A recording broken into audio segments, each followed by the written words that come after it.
Good afternoon, everyone. Thank you for joining us, and welcome to today's Better Buildings webinar.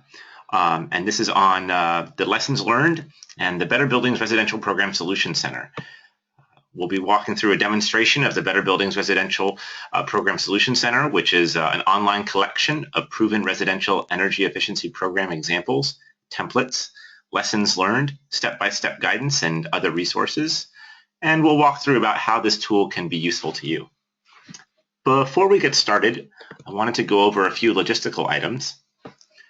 First of all participant phone lines have been on universal mute to prevent background noise during the presentation. If you haven't done so already, and if you are using a telephone to join us today, please enter your 2 or 3-digit audio PIN into your telephone keypad. And you can find your audio PIN in the control panel box on the right-hand side of your screen.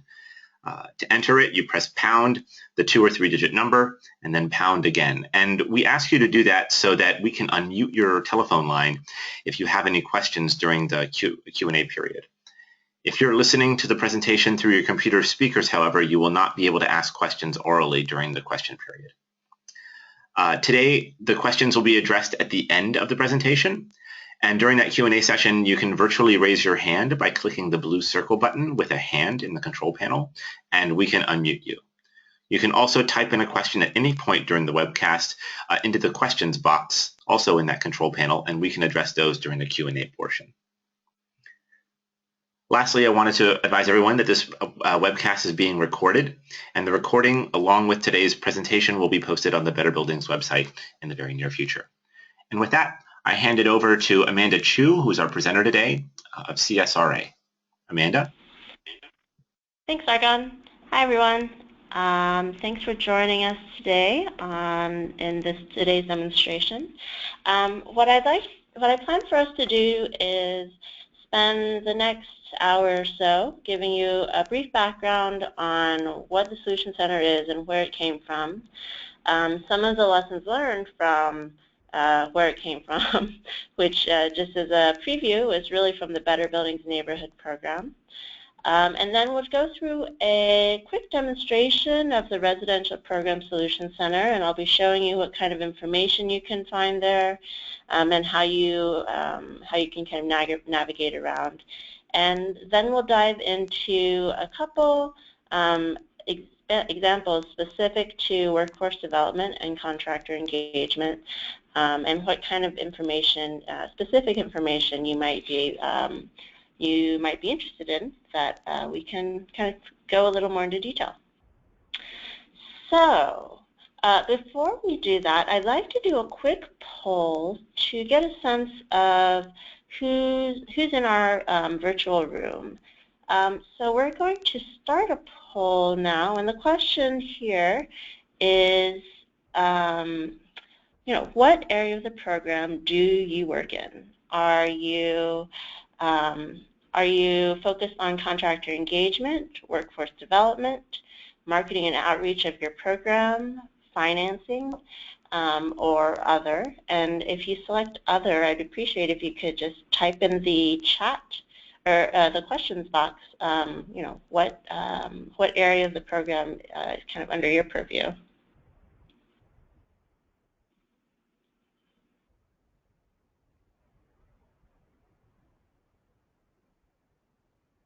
We'll give folks just another 2 seconds, and then we'll go ahead and close the poll. And so it looks like we have almost a little over a third of the folks on the phone are focused on contractor engagement. Excellent. A quarter of the folks in the room are focused on marketing and outreach, 13% on financing, and another 0.25% of the people on the phone are other. So great. Thank you for joining us, and we hope to make sure that we kind of tailor this presentation to your interests. So the Residential Program Solution Center is really based on the 4-year grant program that DOE administered called the Better Buildings Neighborhood Program. And that grant program supported efficiency programs that are promoting whole building energy upgrades. So over those 4 years, the Better Buildings Neighborhood Program distributed a total of $508 million to support efforts in hundreds of communities served by 41 grantees. And the awards were anywhere from $1.4 million to $40 million over that 4-year period.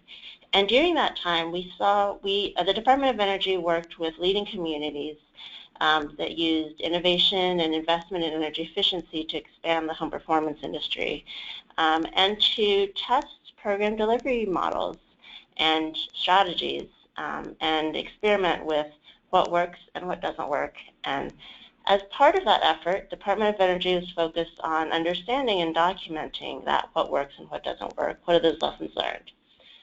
One of the products that came out of that effort is an evaluation report on those 41 grantees that was released last summer of 2015, and it included a number of lessons learned, and it was also included a process and impact evaluation as well. So over the Better Buildings Neighborhood Program period, you can see on this slide that these are the accomplishments that were achieved, which were pretty significant. They created the grantees, which were primarily state and local governments and utilities and nonprofits, collectively created over 10,000 jobs by supporting small businesses, primarily contractors. They completed nearly 120,000 home energy upgrades that are estimated to save consumers about $850 million in estimated lifetime energy savings. And over 5,600 contractors were trained. They received some sort of training during this period. And ultimately, this investment spurred about $1.3 billion in economic activity across the regions where there are investments.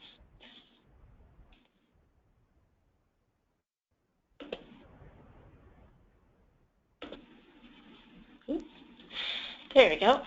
So I'd like to take the next 2 slides to cover at a very high level 12 of the best practices that the evaluation report identified.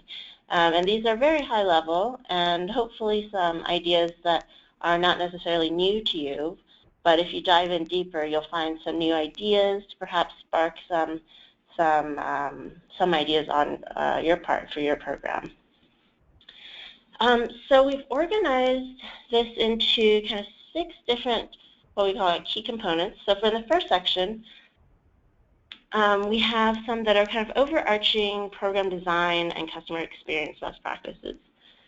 And the first one, and I'll just kind of skim through these, and we'll be focusing a little more on this blue box on the second half of this slide.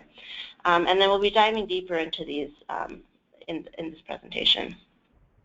So through the evaluation report, they identified the idea that offering multiple types of energy assessments was a factor that helped programs become more successful.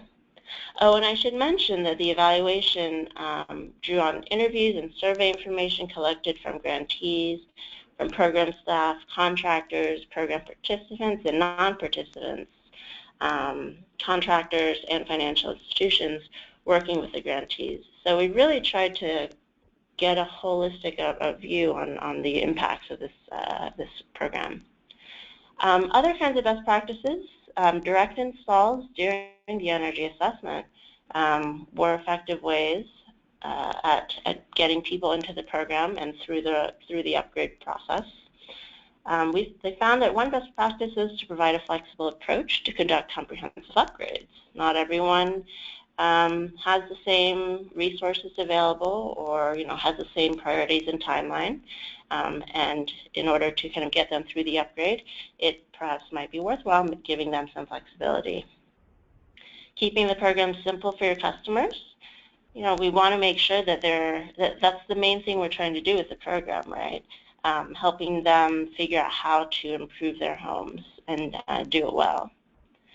Then on the contractor engagement and workforce development side, this is on number 5 and on, we found that providing multiple types of training to contractors really help develop a qualified pool of contractors to deliver a program. Developing a large pool of eligible contractors kind of emphasizes the idea that you need a big enough pool so that your interested customers, hopefully, that maybe one of the contractors they work with are also participating in your program, or they have some sort of connection to some way of identifying a contractor that they trust within your network. Fostering relationships between the program and the contractors, and conducting effective quality assurance and quality control are both critical to program success. And then I'm going to kind of skim through these. They found that the evaluation team found that most successful programs had at least one staff member with 15 years or more of relevant experience. And tailoring your outreach activities to target populations helps in terms of messaging and marketing, but it does not help to kind of restrict participation necessarily. And then related to financing, we have these two best practices as well, that offering financing as a component of your program can help customers decide to invest in an upgrade, whether or not they actually take out a loan. And they found that offering that kind of financing helps customers feel more comfortable with the idea of the upgrade process. And they also found through the evaluation report that offering incentives at about most successful programs were able to offer incentives at about 25% of the project cost. And of course, the amount of incentives you offer is closely linked to kind of upgrade process you offer to your customers and a number of other pieces in the program. So if you're interested, we'd like to welcome you to take a look at the evaluation reports. They're online at the Better Buildings Neighborhood Program website. And we can send you this link via the chat. Sargon, can you help with that? And we welcome you to take a look and get a closer look at the kind of analysis they did. So as I mentioned, as part of the Better Buildings Neighborhood Program, the Department of Energy was very interested in understanding what works, what doesn't work, and why. And as a result of that, we developed the Better Buildings Residential Program Solution Center. So this is where you can find more detailed information about the best practices and lessons learned that we just touched on at a very, very topical level, and that's just a small piece of the puzzle. So the purpose behind the Solution Center is to help programs moving forward not have to start from scratch when they're thinking about what kind of strategies to employ, what kind of program design are you going to go after, how would you engage your consumers. So the Department of Energy wanted to help minimize trial and error and help programs and partners plan, operate, and evaluate their programs. So the Solution Center is a living repository of examples, lessons, and resources. And we're very actively engaging with programs who may or may not have been DOE partners in the past in search of additional examples and lessons learned from your perspective that we can add to the Solution Center. And we'll certainly continue to be doing that in the future. So the information is organized around these program components in the middle, which I'll touch on just a minute. So as I mentioned, the purpose of the Solution Center is to not have to start from scratch. Whether you have an existing program that you're working to fine-tune or expand, or if you're trying to start up a new program, you can use the Solution Center as an opportunity to learn from others' experiences. So as we mentioned, it's kind of avoiding that, minimizing that trial and error to help the home performance industry grow. And we do plan to continue expanding the Solution Center as of course, we learn more and more about strategies that work, tactics that have been successful, and what are the kind of factors to consider when you're developing your or enhancing or evaluating your own program.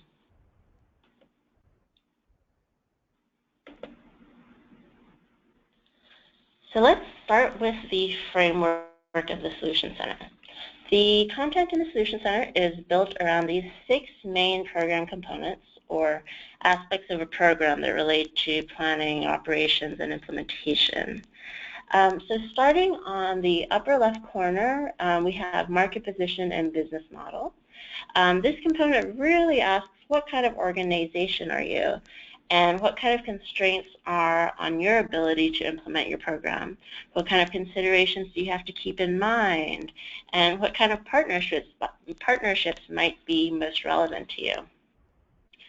A utility program, for example, is operating in a regulatory environment where there might be efficiency targets or where there are cost-effectiveness tests that will probably look different than a state energy office run program or an NGO run program that isn't facing the same constraints, but might instead be facing funding constraints in a different way.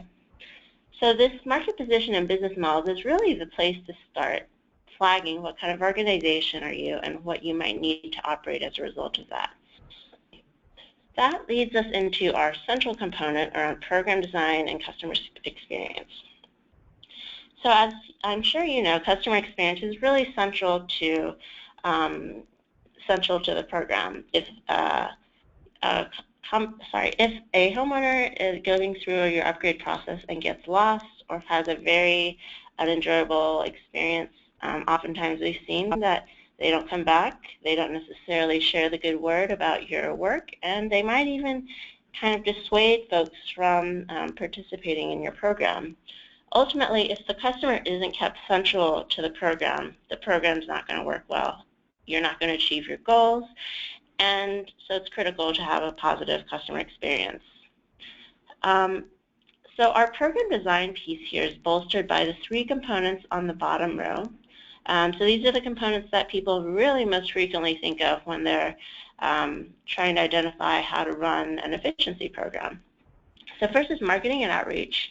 How do you get customers engaged in the first place in your program?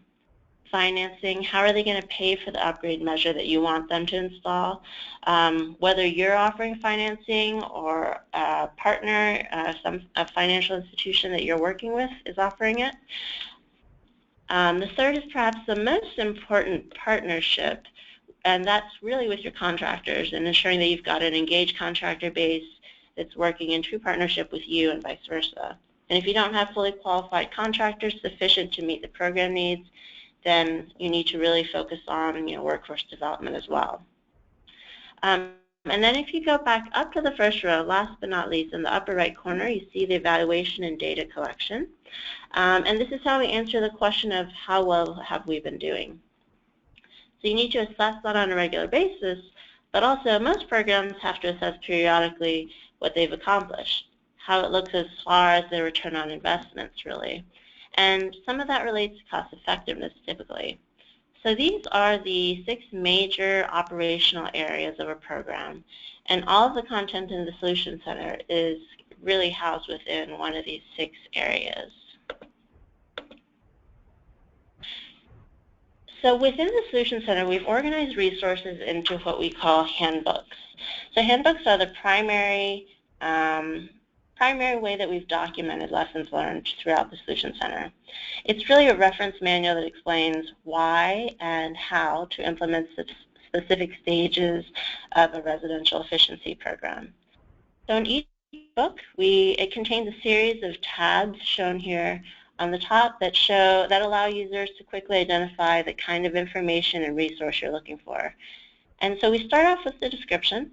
The description tab will say, why this particular stage is important and what you'll get out of it. And it'll also give you some tips about other key resources that might be relevant in the Solution Center or other DOE resources that are available on the website. If you go to the next tab, it's titled Step by Step. This gives you information on how to implement a particular step in your program. And it's detailed guidance on what kind of questions for you you might want to consider. And it's supposed to be a helpful resource to help you think through your particular question or process or problem that you're looking to address. So if you click on, for example, we're looking at the Contractor Engagement and Workforce Development Handbook, Make Design Decisions Handbook. If you click on the first step titled Establish Standards for Ensuring Quality Work, you start getting into the kind of guidance that I was just describing. And so here we're talking about standards for technical work, diagnostic tools and installed equipment, and for professionalism and customer experience. And so as you continue reading through this part of this particular step, you'll be directed towards a couple of resources, whether they're reports or templates or tools or program examples, to help you think through whether a particular idea is relevant or appropriate for your program and how you might want to start developing that plan for yourself. In the next tab, it's called Tips for Success. These are lessons that are based on documented experiences from multiple programs. All the tips are what we've heard from many programs across the country that have said, this is what we've learned the hard way, and this is what we would have done differently, and here's our advice based on what we did. So within each tip, it'll describe what the particular barrier or problem that was being overcome with a particular strategy. And it'll give you a synopsis of why this strategy was valuable and dive into multiple examples from specific programs on what they did, how they did it, and what kind of impacts they saw. What were the demonstrated impacts. And it'll also give you an idea on what their market looks like and what kind of results they achieved.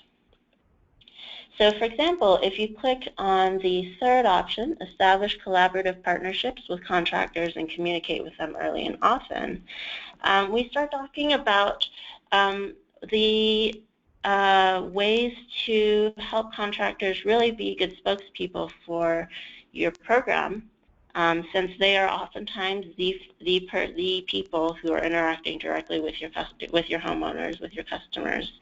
How do you actually engage them and make sure that, as the primary contact point for your customers, that their interactions, their services, their information is the way that you want your program to be viewed. And so many of the Better Buildings Neighborhood Program partners found that by kind of engaging some key contractors early on in their design process, whether it's designing a new campaign process or trying to address a particular problem in messaging that or clarifying financial tools that are available, engaging those contractors and getting their input before rolling out some program change was really a key factor in getting contractors bought into the process or a change, and also developing a collaborative partnership. So you can see here this photo of the person in the middle. This is actually a video interview of one of the Better Buildings Neighborhood Program grant recipients out in Washington. And she's describing how they engage their customers from day one of their program. The next three tabs in the handbook are titled Examples, Toolbox, and Topical Resources. So in these three tabs, you'll probably find what things that reports, case studies, presentations, materials from individual programs. These are the kind of resources that you can draw from to kind of figure out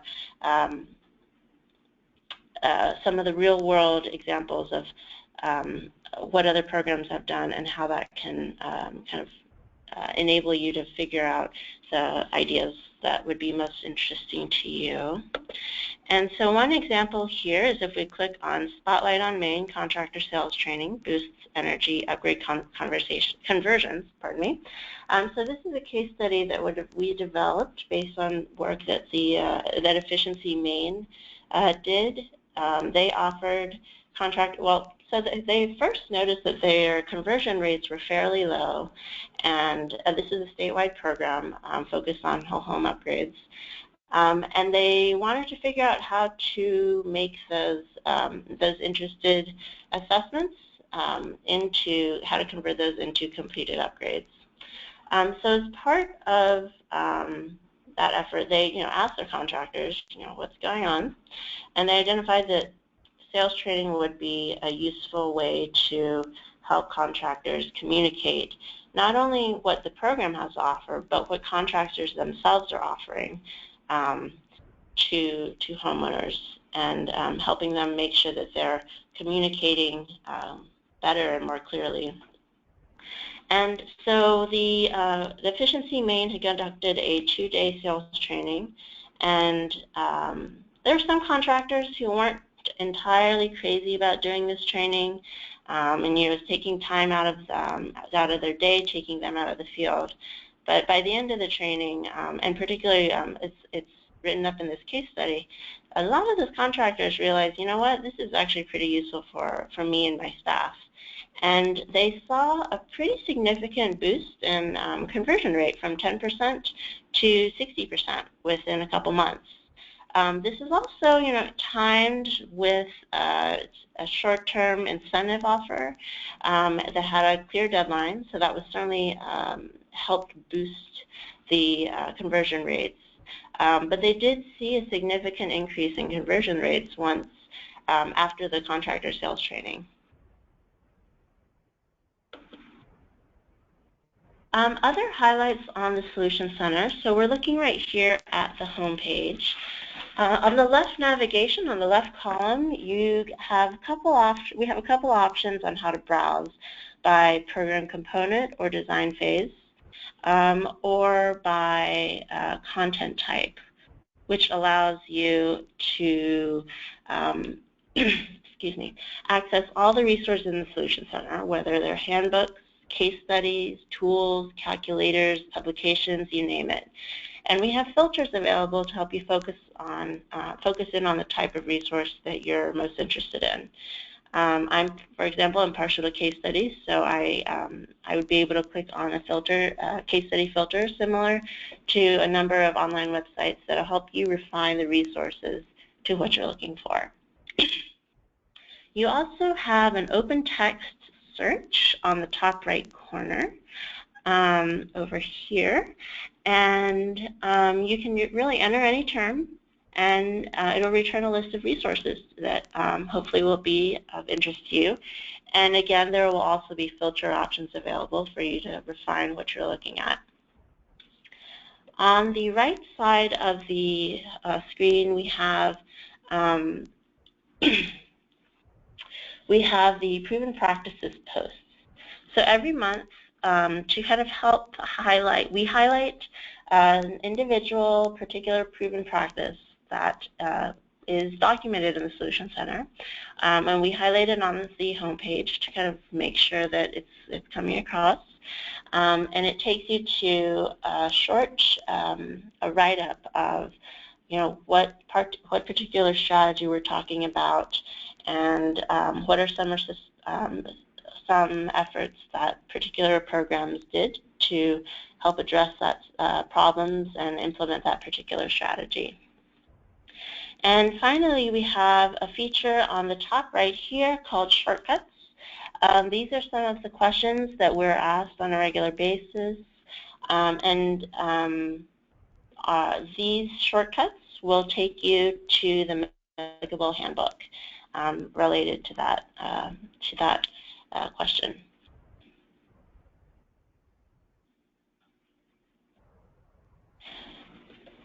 So a couple quick highlights before we dive into our program examples. We have also the handbook index, and this is a way of exploring all of the handbooks in a given component and also across components. So looking at the list of handbooks in this index allows you to see the similar structure of handbooks across the components that are going in the columns, and what we call program design phases: strategy development, planning, implementation, and evaluation. And we start off each of these program components with an overview, essentially an executive summary for that component. What is it? Why is it important? What might you, what should you plan to do? And it'll introduce you to the rest of the handbooks in that component. So this handbook index is really a quick tool for you to see and access a specific handbook. Another highlight is quick links. So we've identified topics that are at the forefront of many administrators, program administrators' minds, and we've put together a curated list of resources to shed some light on those topics. So you can click on any quick link and you'd be presented with a list of case studies, reports, tools, templates, handbooks, and other resources that we thought were of most interest and are organized by these kind of hot topics. So for example, if you click on the first quick link on branding, you'll be taken to a list. Here we have 29 different resources, and you can select any of these and be taken to more information. And on the right side, you can see the filters that are, at least some of the filters, by content type: handbook, program material, program presentation, tips for success, case studies. And you can also filter by program component. Those are the 6 program components I mentioned earlier. I mentioned in passing the proven practices posts. So here's a little more information on them. So these are monthly posts, and they spotlight one lesson learned identified by many programs, and they include examples of what some have done to implement the strategy. So some of the recent posts have included offering tiered financing for homeowners if financing is an option within your program to help them invest in deeper upgrades and more energy savings. Planning quality assurance for home upgrades. How, what do you want to think about, and how have many programs developed and designed their quality assurance and quality control plan?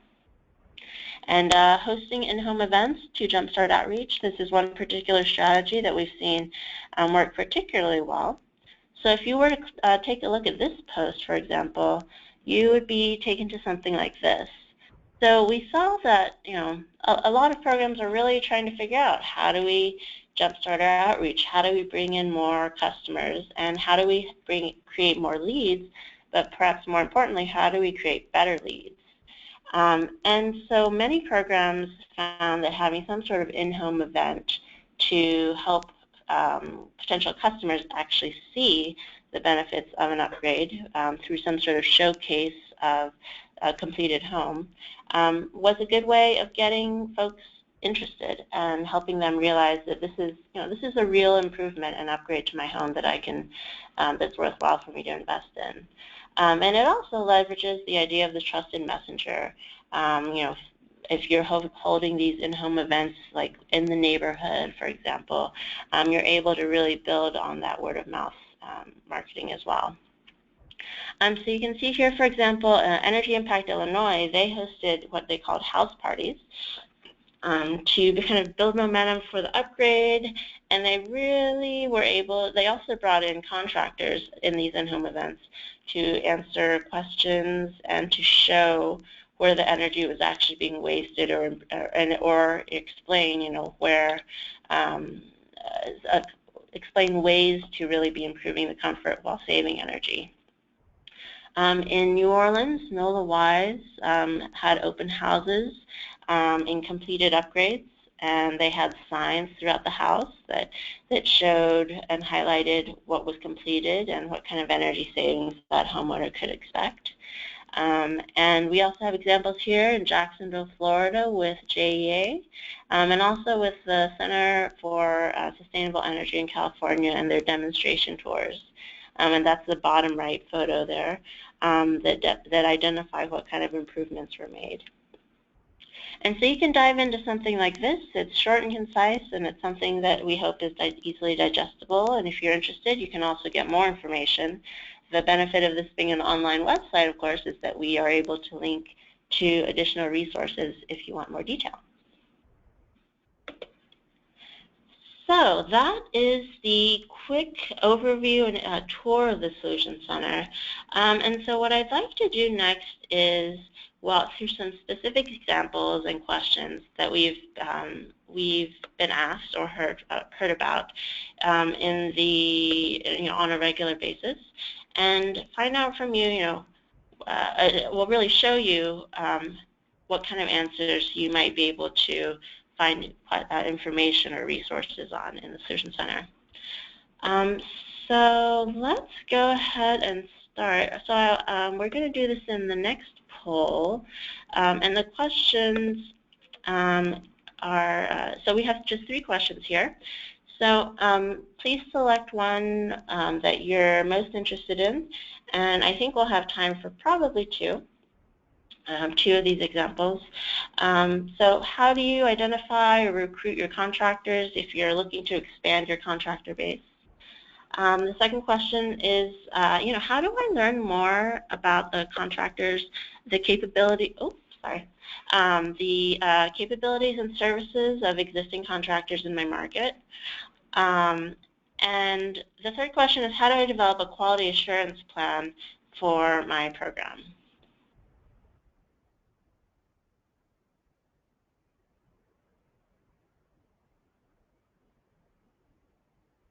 All right, so let's go ahead and close that poll. So it looks like most folks are interested in the quality assurance plan, and then we'll also go through ideas on identifying and recruiting contractors. So let me scoot my slides along. Here we go. So how do I develop a quality assurance plan for my program? And so what you might start with is on the home page. Oh, I should have started with that. Let me find here. I'll just use this kind of screenshot as an example. From the home page, you'll see the 6 program components that I mentioned earlier. And if you're kind of thinking of quality assurance and how, what has been done so far and what works and what might not work, you might start with the contractor engagement and workforce development icon on the right here. And so once you select that, you'll be taken to the overview handbook on contractor engagement and workforce development, which is this screenshot here. So if you go to stages, so in the description tab, it's really explaining, what are we trying to accomplish in engaging contractors, and why would we want to invest in, workforce development. And I think we probably know the answer, but that it's really that they are the people who, the contractors and their technicians are the folks who are delivering our programs, and they're the ones upgrading the homes, and we need to make sure that they're not only doing the upgrade, presenting a good, giving a good presentation of the program, but also making sure that the technical work they do to upgrade the home is of sufficient quality and consistent quality that the program can really stand behind. So if you go on to the second tab, we have the stages, and just as a tip, on all the overview handbooks, we have a tab called Stages that describes all of the handbooks in that particular program component. So you can see there's assess the market, set goals and objectives, identify partners, make design decisions, develop implementation plans, develop evaluation plans, develop resources, deliver the program, assess and improve processes, and communicate impacts. So this is not necessarily, the process that you always have to follow through. We decided that we needed somewhere to start. And so we kind of start off with the assess the market. But if you're specifically looking at quality assurance, it seems like it would probably be under development implementation plans, where the description says you'll find that there's information there to help you develop contractor engagement, quality assurance, and workforce development plans that include strategies, workflow, timelines, and staff and partner roles and responsibilities. So if you click on that, you'll be taken to another handbook, and this handbook goes into detail on what kind of plans you need to be developing based on the program design that you're going to be offering, and the kind of support services that you're going to have for your contractors. So if you go step by step, you start reviewing the many different kinds of steps that are involved in developing implementation plans to engage your contractors. So you'll see here we have pieces about contractor recruitment and enrollment, plans for program processes and business support for contractors. We want to make sure that the process for contractors, not just the customers, but the contractors as well, is as burdenless as possible. So there are a number of other steps that we go into detail and we provide guidance on. But specifically on quality assurance, you'll see this step here, define the quality assurance plan for your program. So if you click on that, there we go. This will open up, and here's just a short screenshot of what you'll see, and there's plenty more information there on what kind of quality assurance and quality control processes do you want to be offering.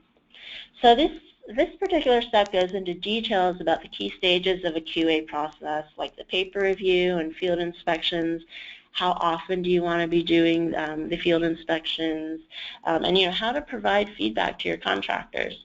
Once you figure out, contractor A is really kind of struggling in this particular aspect, we're seeing this same issue crop up in multiple upgrades. You need to be making sure, at each of the upgrades, you want to be making sure that you're hopefully catching those problems, but that they're remedying them.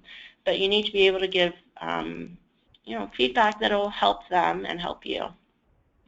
Not only correct the problem, but also hopefully correct their processes and their ways of improving, implementing that particular measure. This particular step also has resources for you, like the Weatherization Assistance Program's Quality Work Plan. That might, maybe you have a more market-based program, maybe you have a more income-based program. Regardless, the concept is still the same, that you need to be providing consistent and consistent work. And we also have a number of examples in here on what other programs have done, and we include, where possible, a couple examples of particular programs, quality assurance plans and procedures. And if you kind of continue growing through this particular handbook that we're in, and you go over to the Tips for Success tab, you can scroll through there. You can see here there are a number of tips that we've collected over the years.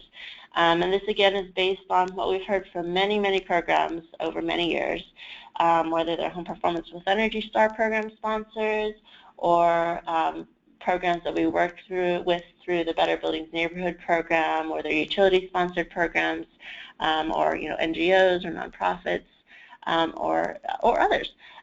So there's a lot of good information in here, and these are, if you kind of scroll through, you can see there are tips about maintaining an efficient workforce during your program, designing a program that provides value for your contractors and considers any sort of seasonal business cycle.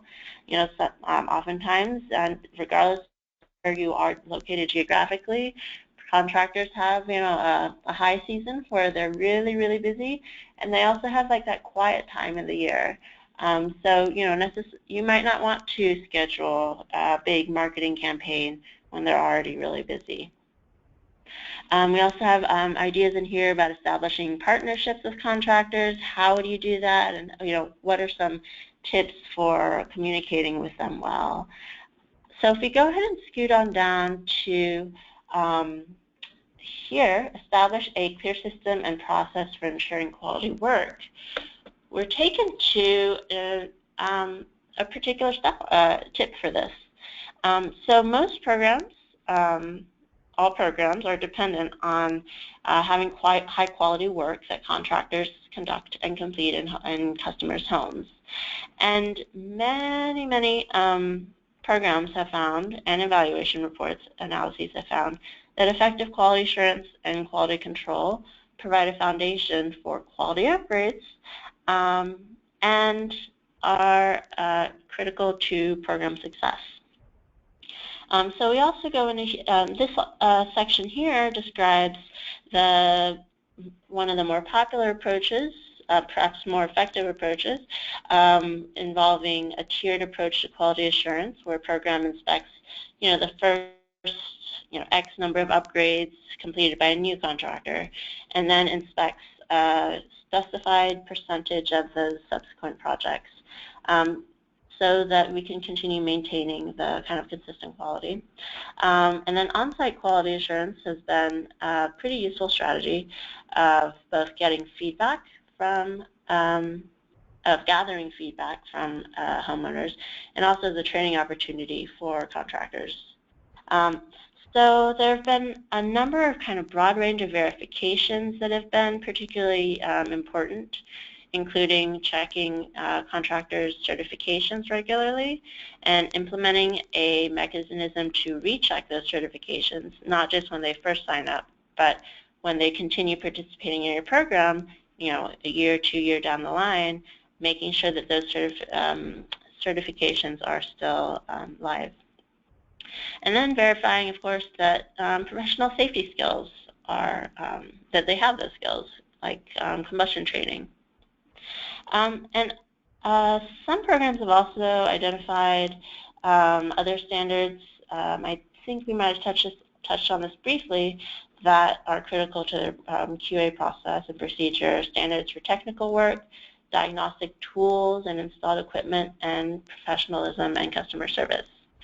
So if once your program is, setting these expectations and documenting them and making sure that you're talking about it consistently with your contractors, the contractors are able to understand what's expected of them, and as they become more successful, that benefits you as well. So you can see here in the bullets on the bottom part, and there's actually a bit more in addition to this. We dive into some specific program examples of their quality assurance procedures. So in the first bullet, we talk about NYSERDA and their tiered approach. And so they inspect the first 3 projects that their contractors complete, and then from there they inspect about 15% of completed projects and at least 1 project annually. And so this, if you're interested, you can click on the link to their QA procedures and get an idea of what's working for them. They are a statewide program. The next example is with Bainbridge, in Bainbridge Island, Washington, with the Repower program. They created a standardized process for quality control inspections, and those inspections were kind of rated and went from there. And so you can find out more about their process. If you go to the Examples tab on this particular handbook, you actually see the second link is a link to NYSERDA's Quality Assurance Procedure. And so this is, let's see, the version from January 2014. And so you can really dive into these details. And so we've tried to identify a couple of the key program, a couple really good examples of quality assurance procedures and implementation plans that programs have developed for contractor engagement or workforce development. And then in the topical resources, we also have here, so this is where you can find presentations, publications, and webcasts on specific topics. We've highlighted one example here on quality assurance best practices coming out of the Better Buildings Neighborhood Program. This is a little dated, but the ideas here are that here are some ideas for how to develop a QA plan and what your QA plan should be explaining. So that includes something about the contractor, company, and staff qualification requirements, reporting processes, your job report review process, what goes into that, what kind of information needs to be included. So that is the quality assurance example. And I wanted to also dive very briefly, very briefly into the first question, and I'm just going to skim through this very quickly, of how to identify and recruit partners. So if we start again from the home page and you start getting into the contractor engagement and workforce development component, you're going to be going through a very similar, the handbook structures.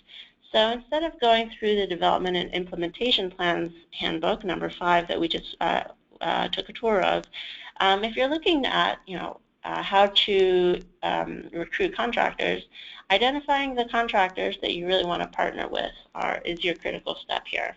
So that would be the 3rd handbook.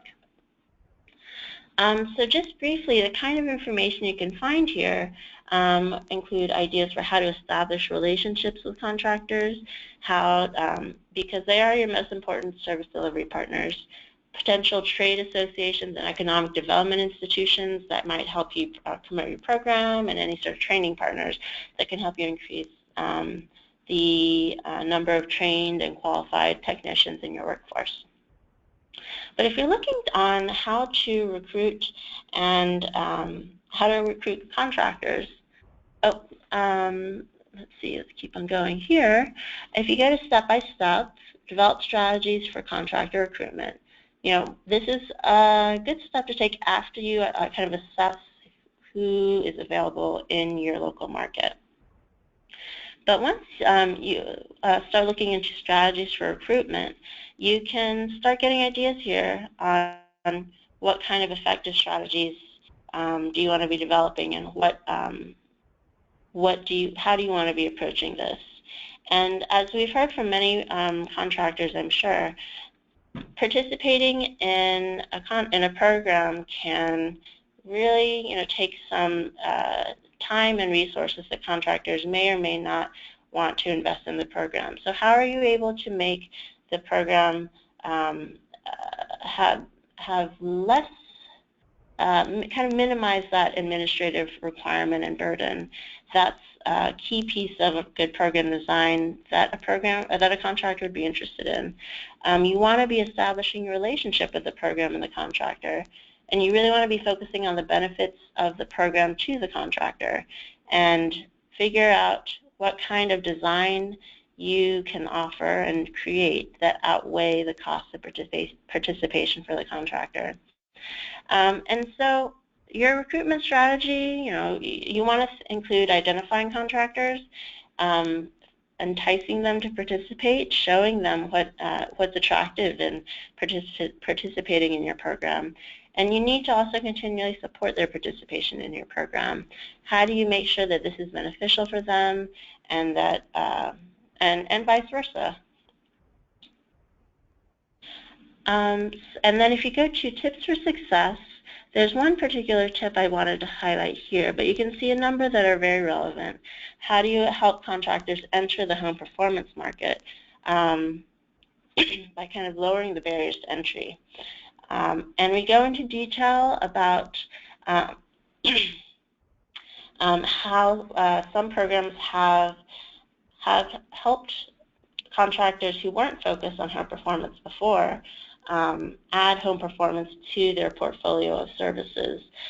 They've also kind of taken different approaches to lowering barriers to participation, including how to minimize the delays in receiving payments from the program, how to reduce the paperwork burden that's sometimes excessive or that make contractors reluctant to engage with you, and to kind of clearly state the program expectations for participating contractors.